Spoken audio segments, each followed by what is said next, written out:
Social Security doesn't just look at your last few years of earnings and say he or she earned a lot, and therefore we're going to pay them more than someone who didn't earn a lot in the last few years. The SSA looks at your 35 highest earning years after they've indexed those years into today's dollars. Once they have those 35 years, they add them together, divide them by 420, and they put them through a formula called bend points, which we'll talk about in a moment.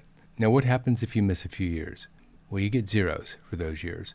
And if you have a lot of zeros, then your average goes way down, and that number that gets fed into the formula is a much smaller number. So what this means in practicality is that if you would have worked 35 years, but you took 5 years off because you wanted to raise a family or care for a parent or you were sick, I don't know, that means that you have 30 years of earnings and you get 5 years of zeros.